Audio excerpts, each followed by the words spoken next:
If you've ever driven the desert highways at night, you've seen them, those lonely gas stations lit by buzzing neon. Maybe you stopped. Maybe you thought you saw something move in the corner of your eye. My name's Marcus, and I used to work the graveyard shift at a gas station just past mile marker 241 off Route 66. I thought it'd be an easy job, just me, a coffee machine, and maybe a raccoon or two. I was wrong. There's a reason that station still operates, even when nobody seems to stop there anymore. And it's because of the rulebook. A list of very specific rules that must not be broken. This is part 1 of my story.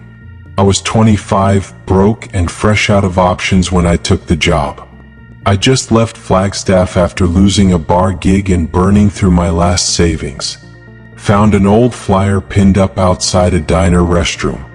Help wanted, night clerk, $22 per hour, no experience necessary.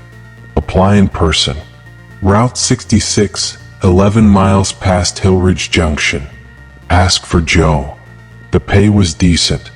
The location was remote. And something about it just felt off. But like I said, I had nothing else. The gas station. It didn't have a name. The place was a squatting relic from the 70s. Faded red canopy, rust-covered pumps, buzzing Coke machine from hell, and a glass door that shrieked like a banshee when you opened it.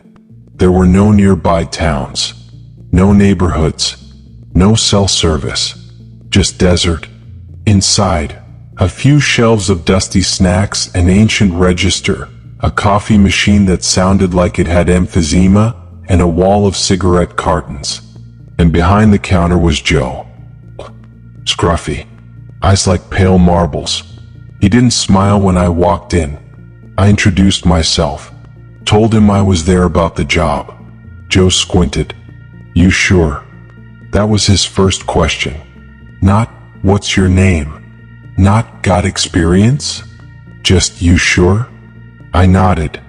All right, he said, and pulled out a thick black binder from behind the counter. He slammed it onto the counter with a thud. This is the manual. If you're working nights, you follow it. To the damn letter. The rulebook. He handed it to me. It was old, binder leather peeling, pages yellowed and warped. On the front was a label. Night shift protocol. Do not ignore. I opened it. The first page read, Gas station night rules. Route 66 location. 1. Lock the front door at 9:01 p.m. sharp. If you hear a knock afterward, do not open it, even if they scream, especially if they sound like someone you know. 2. Keep the radio on low volume. If it starts playing static, change the station immediately. If you hear a voice speaking backwards, unplug it and do not look behind you. 3. Every night at 10:16 p.m., pump number 3 will activate by itself. Go outside and place the nozzle back on the pump. Do not look into the vehicle that appears. It is not real. 4. The woman in white will sometimes appear near the freezer aisle. She won't move unless you do. Back away slowly. Never break eye contact. 5. If the coffee machine turns itself on, offer it a sugar packet. If it accepts, you're safe. If it spits it out, apologize and leave the room. Do not return for 10 minutes. 6. Between 1 o'clock and 1:17 a.m., you may be asked for the red gas. We don't sell that. Say, sorry, we're out of stock. Do not say anything else. 7. The third bathroom stall should always remain locked. If it's open when you check it, lock it. If something is inside, leave the station for 10 minutes and return without speaking. 8. The payphone will ring at 2:34 a.m. You must answer. The voice will ask one question. Answer with no, no matter what the question is. 9. Never fall asleep in the station. If you do, you won't be the one who wakes up. 10. At 5:55 a.m., go outside and face the desert. Count to 7. Then open your eyes. If the sun has not risen, lock the doors and hide. I looked up from the binder. Joe was lighting a cigarette. Read it again. Then one more time. Don't take shortcuts. If you break a rule, sometimes you get lucky, but mostly you don't. My first shift started that night at 9:00 p.m. Joe left without saying goodbye. Just tossed me the keys and walked into the desert. No car. No flashlight. He just walked away. 9:01 p.m. came. I locked the door. At 9:03 the knocking started. It was light at first. Just 3 knocks. Then a pause. Then the voice. "Hey Marcus, it's me. Jason. Let me in." Jason was my brother. He died 3 years ago. I didn't answer. I stood perfectly still. The voice kept calling, crying, then laughing, then silence. 10:16 p.m. I almost forgot. The radio started hissing. The air grew cold. I glanced outside. I grabbed the binder, flipped to rule number 3 and forced myself out the door. There was a car there now. Black. No make, no model. Just blackness. The pump was in the tank. I didn't look inside. I walked over, unhooked the nozzle, placed it back. As I turned to go, the back window rolled down just a bit, and something inside whispered, "Still breathing? Shame." I ran. At 11:02 p.m. I saw her. She was standing perfectly still between the freezer and the chip rack. Long white dress. Eyes like fog glass. Skin dry and gray. She didn't blink. Didn't move. Until I stepped toward her. Her head twitched. I froze. I remembered rule number 4. I didn't run. I didn't blink. I backed up slowly, step by step. She followed my movement with her head, turning it too far. When I reached the counter, I blinked, and she was gone. But the freezer door was cracked open, and there was a footprint on the inside of the glass. That was just the beginning of my first shift. There were more rules that night. More voices. More things trying to get in. And worse, I started finding pages that weren't in the binder. Torn sheets under the counter. Scratched onto the mirror in the bathroom. New rules. Ones that contradicted the old ones. And that's when I realized, the rulebook doesn't protect you. It just delays whatever's waiting. That was part 1 of my story, working the night shift at that Route 66 gas station. In part 2, the rules start changing. The voices get louder. And I find out what happens when you follow every instruction and still end up trapped. Before starting part -2, subscribe to Dark Horror Bytes. And remember, if pump ever starts by itself, don't look inside the car. So let's start part 2. Sip your coffee and enjoy this story. In part 1, I shared how I took a night shift at a lonely gas station on Route 66. I was handed a manual, one filled with horrifying rules meant to protect me from something. I followed those rules, and they worked. But then came the second night, and I learned the rules can change. Or worse, they can lie. I didn't sleep after my first night. Every time I closed my eyes, I saw the woman in white twitching by the freezer. Heard Jason's voice scratching at the glass. Saw the car at pump number 3. But when the sun rose and I stepped outside, the desert looked normal again. Peaceful even. That's how it tricks you. You think the nightmare's over. Until you realize the nightmare isn't the shift. It's the station itself. I arrived 15 minutes early expecting Joe. He wasn't there. The station door was unlocked. The lights were on. The binder was missing. But on the counter sat a new note, written in smeared red ink. Some rules were wrong. Some changed. Some now contradict. Choose carefully. I opened the drawer below the register and found a new binder. It looked identical.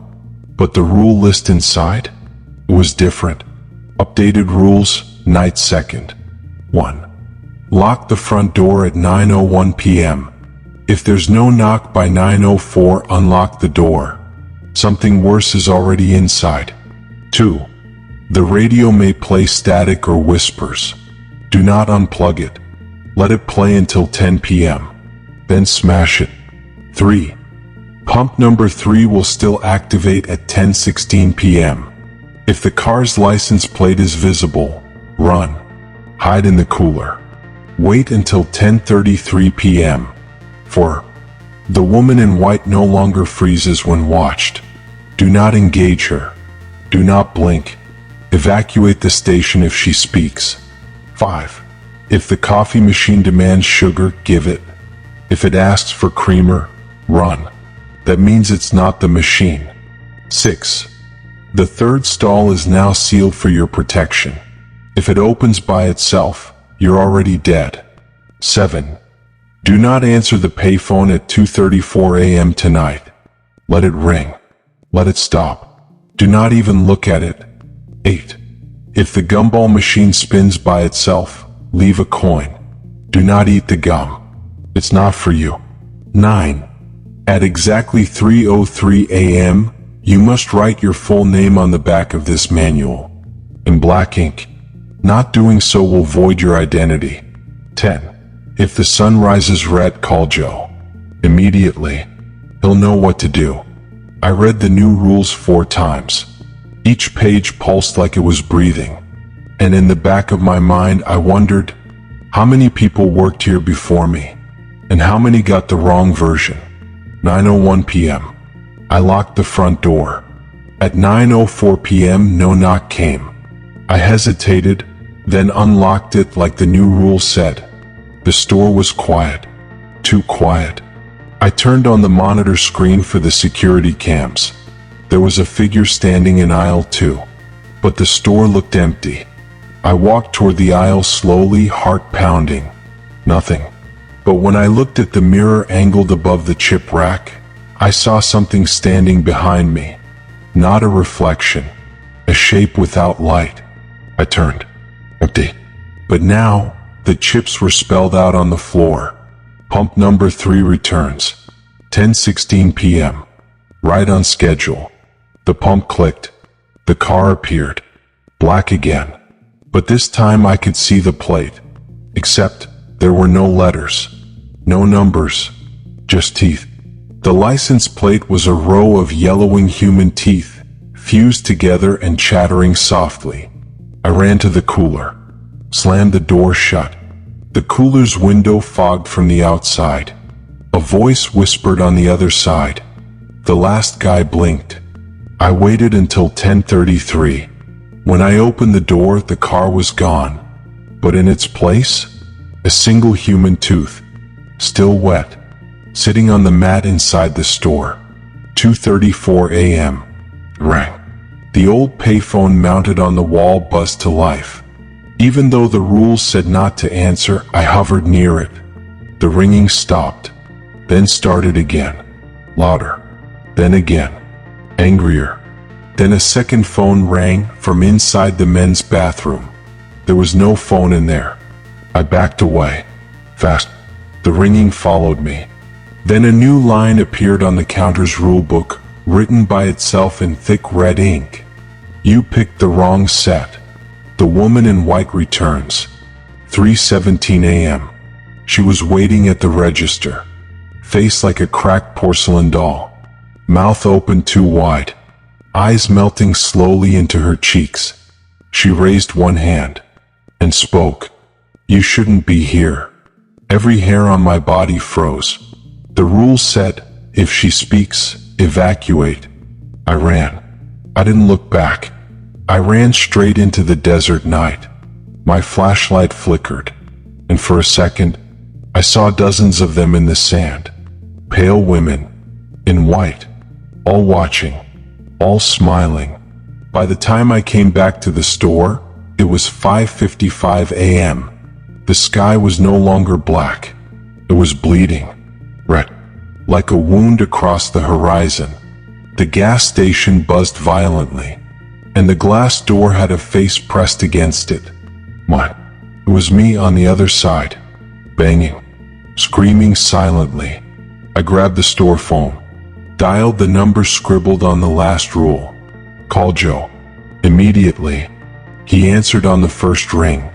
"What color is the sun?" he asked. "Red," I whispered. "Then you've got one more night." Click. The call has ended. That night I learned something horrifying. There's more than one rule book. They change, mutate, mistranslate. And if you get the wrong one, the gas station starts pulling you apart. I found a second binder later that morning. This one was even older. Inside were dozens of names, each crossed out, except the last one, mine. That was part 2 of my story working at that cursed gas station off Route 66. In part 3 I'll tell you what's behind the rule books, and what happens when you're forced to break the rules just to survive. Reminder again, subscribe to Dark Horror Bytes. And remember, if the sun ever rises red, don't trust the manual, trust your fear. So now we are starting the ending part. Let's dive into this horror story end. In part 1 I got the job. In part 2 I realized the rules were changing and that they could lie. This is part 3, my last night, and the one where I finally learned what the rulebook was trying to hide. Because at some point, the manual stops protecting you. It starts feeding you to something else. I didn't want to come back.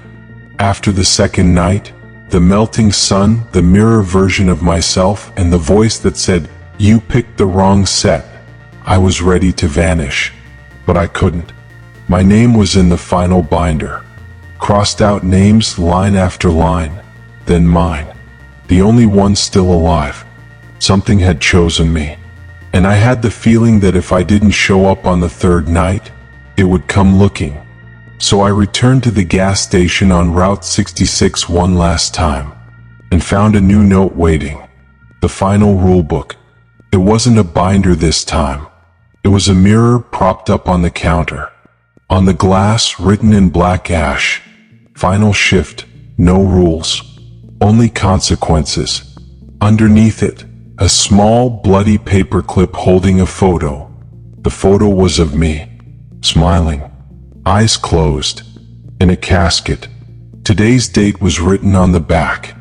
That night, nothing happened at 9:01 p.m. No knock, no whisper, just silence. Too much silence. The lights inside flickered every few seconds. The coffee machine was humming but not brewing. The shelves were rearranged, every label turned backward. And the cameras? All pointed directly at me, even though I never moved them. One monitor flickered, showed an old man sitting at the register. Joe returns. Except he looked younger now. Shaved, crisp uniform. Same pale marble eyes. He looked up at the camera and smiled. Then he held up a page. A page from a rulebook I'd never seen before. The screen glitched. And then, Joe was standing inside the store. I turned and there he was, right at the counter. "Final night," he rasped. "You've done better than the others." "There were others?" I asked. He nodded. All of them followed the rules. All of them failed. The trick was never to follow. The trick was to ask, who wrote them? He placed a box on the counter. Inside, 3 binders. Mine, the revised one, and one made of stitched leather. Too real to be imitation. This one, he said, tapping the stitched one, was the first. It came from what's buried under pump number 3. Joe walked me outside. The desert was darker than usual, like someone had dimmed the moon. He led me to pump number 3. "It always starts here," he whispered, and then he stepped onto the concrete pad, and the ground cracked. It opened, like a jaw, stone teeth, a spiral staircase of bone, the smell of oil and blood and burnt paper. He descended without hesitation, and against every instinct I had, I followed. We reached a massive underground chamber, lit by a swirling red glow from the ceiling, and in the center, a pulsing mass of flesh and wires. Eyeless, mouth stitched shut, fingers scribbling constantly on parchment made of skin. That's the rule maker, Joe said. It writes rules to trap the soul, to test the mind, to feed on obedience. I stared in horror. Why me? Joe smiled. Because you questioned the rules. You looked past the binder. You asked who wrote them. That means you're ready to choose. Joe held out 2 items. A coin etched with my name. A blank binder made of bone. Take the coin, you walk out. Forget everything. But it will find another to replace you. Take the binder, you become the new rule maker. But you'll never leave this place. The rule maker gurgled. Its mouth split open. Screams poured out, not of pain, but of agreement. Choose, Joe said. Because once it sees you, you're part of the system. I hesitated, then asked, what happened to the others? Joe gestured toward the chamber's edge. Dozens of chairs. In each a slumped body, clutching old binders. Eyes gouged, mouths torn open. Former clerks, victims of wrong rules. Each followed the book. Each died believing it would save them. The only survivor before you was me. He held up his own binder. It had only one line written inside. Lie to them. I looked down at the 2 choices. Coin, forget. Binder, become. But then I noticed a third object. A mirror propped up in the corner of the room. It was reflecting me, but not as I was now. Me clean, smiling, sitting behind the register, watching security cams, still working, still alive. And in my lap, a new binder, not bone, not leather, just black plastic, waiting to be filled. I took the mirror, smashed it. The entire room screamed. Joe lunged forward, but the moment I destroyed the reflection, the chamber crumbled. The rulemaker's pages turned to ash. I woke up, in the gas station, behind the counter. Everything was normal again. Daylight through the window, coffee machine bubbling. Except, I wasn't me anymore. I was on the other side of the monitor, and a new guy had just walked through the front door. I smiled, reached under the counter, and handed him the binder. Read the rules, I said, carefully. That was the end of my story, or the beginning of someone else's. I don't know if I ever left that gas station. Maybe I'm still there, watching, writing. Or maybe that place exists inside all places people don't question. But if you're ever driving down Route 66, and you see a lonely station that doesn't have a name, don't stop. And if you do, don't trust the rules. Stay safe and enjoy other true stories on our channel.